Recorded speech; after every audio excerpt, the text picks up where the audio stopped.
এই মুহূর্তের সবচেয়ে বড় খবর, আসাম বিধানসভায় পেশ হলো অভিন্ন দেওয়ানি বিধি, কাদের ছাড় দিল সরকার।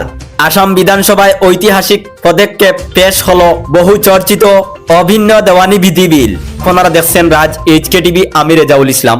আসামের সামাজিক ও আইনি ব্যবস্থায় এক ঐতিহাসিক পরিবর্তন আসতে চলেছে। গতকাল অর্থাৎ সোমবার অসম বিধানসভায় হেমন্ত বিশ্ব শর্মা সরকারের পক্ষে পরিষদীয় মন্ত্রী অতুল বরা বহু প্রতিকৃতি অভিন্ন দেওয়ানি বিধি অর্থাৎ ইউনিফর্ম সিভিল কোড বিল পেশ করেছেন।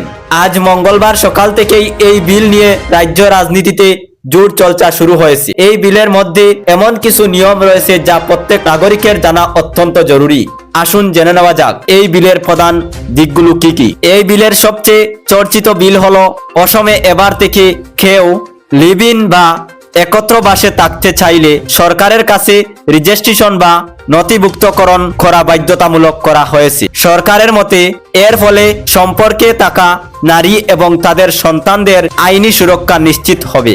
বিয়ে ও সম্পত্তির অধিকার, ধর্ম নির্দেশের সমস্ত নাগরিকের জন্য বিবাহ বিচ্ছেদ এবং সম্প্রীতির উত্তরাধিকার সংক্রান্ত নিয়মগুলো এক সমান করার প্রস্তাব রয়েছে এই বিলে।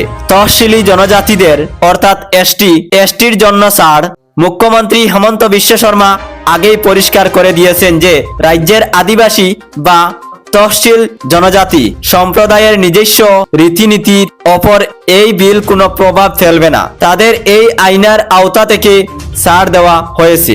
উত্তপ্ত বিধানসভা অধিবেশনের মেয়াদ বৃদ্ধি, এই বিলটি পেশ হওয়ার পর থেকেই কংগ্রেস এবং এআইইউডিএফ সহ বিরোধী দলগুলো বিধানসভার তীব্র বিরোধিতা শুরু করেছেন। এই বিল নিয়ে বিস্তারিত আলোচনার জন্য বিধানসভা অধিবেশনের মেয়াদ আরও একদিন বাড়িয়ে আগামী 27 মে বুধবার পর্যন্ত করা হয়েছে।